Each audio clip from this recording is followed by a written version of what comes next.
उन्नाव में आशा बहुओं कार्यकर्ताओं का प्रदर्शन, लंबित मार्गों पर नहीं हुआ अमल, आर्थिक संकट का आरोप। खबर उन्नाव से है, जहां आशा कार्यकर्ताओं ने अपनी लंबित मार्गों को लेकर एक बार फिर विरोध प्रदर्शन किया है। उनका आरोप है कि मानदेय, प्रोत्साहन राशि और अन्य सुविधाओं के भुगतान में वर्षों से हो रही देरी के कारण उन्हें आर्थिक समस्याओं का सामना करना पड़ रहा है। कार्यकर्ताओं ने शासन और विभागीय अधिकारियों का ध्यान आकर्षित करते हुए कहा कि 6 अक्टूबर 2025 को दिए गए ज्ञापन में जिन बिंदुओं पर सहमति बनी थी, उन पर अब तक पूरी तरह से कार्य नहीं हुआ है। देखिए पूरी खबर ई क्राइम न्यूज़ 24 पर। पत्रकार निजामुद्दीन।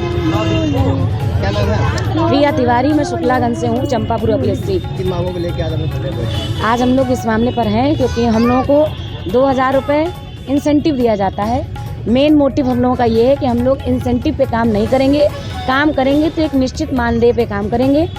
और बहुत सारी बातें हैं, फील्ड वर्क आता है, आशाओं को दिया जाता है, आशाओं से काम कराया जाता है। तो हम लोग का कार्य ये है, सीएमओ सर कह रहे हैं कि अभी आप ये जो राष्ट्रीय कार्यक्रम है इसको करिए, क्योंकि बहुत सारे लोग कर रहे हैं, तो जो लोग कर रहे हैं उनको करने दीजिए। हमारा केवल मान्य ये है, हमारी जितनी भी आशाएं यहाँ बैठी हैं, कोई भी काम नहीं करेंगी जब तक हमारा एक मानदेय नहीं निर्धारित किया जाता है। दूसरा, एक राज्य कर्मचारी का पद देना ही पड़ेगा उनको। अगर वो पद नहीं देते हैं तो हम लोग काम करने के लिए नहीं करेंगे। और जो कर भी रही हैं, हम प्रेस के माध्यम से कह रहे हैं, जो आशाएं कर रही हैं कृपया अपने आप को संभालें। 2000 में किसी का घर खर्च नहीं चलता है। कुछ दिन अपने आप को रोक कर रखें, सरकार हमारी बात जरूर सुनेगी, बस थोड़ा धैर्य बना कर रखें। आप किसी भी प्रकार का कोई भी दबाव स्वीकार मत करें, चाहे वो सीएमओ सर हो, चाहे वो डीजी हो, चाहे वो डीएम हो। जब सरकार हमारा किसी पर्सनल व्यक्ति से कोई भी झगड़ा नहीं है, हमारी लड़ाई सिर्फ सरकार से है। यदि सरकार हमको काम दे रही है तो सरकार को पैसा देने का अधिकार है। या तो हमसे वो किसी भी प्रकार का काम मत ले, जो हमारे हिस्से में आएगा इंसेंटिव के तौर पर हम काम करेंगे, नहीं तो हम काम नहीं करेंगे।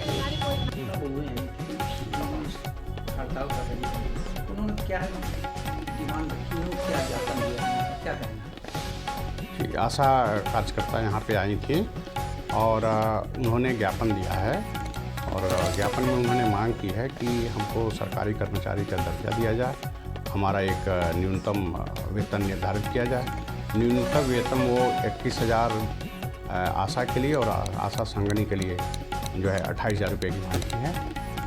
इसके अलावा उन्होंने मांग की है कि हमारा बीमा कराया जाए, जो है 10 लाख का बीमा, जबकि 5 लाख का इनको जो है प्रधानमंत्री जन आरोग्य योजना के अंतर्गत इनको शामिल किया गया है उसमें जो है।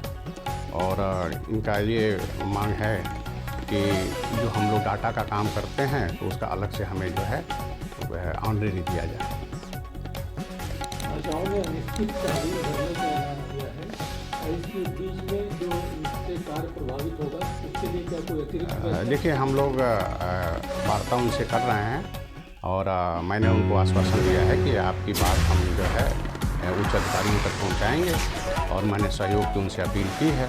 लेकिन अगर वो इस पे भी नहीं तैयार होती हैं तो हम अपना विकल्प रखे हैं। आंगनबाड़ी हैं, हमारे जीओ हैं, हमारे स्वास्थ्य विभाग की एएनएम हैं, इनको सबको लगा करके हम लोग कोशिश करेंगे कि हमारा कार्यक्रम सफल रहे।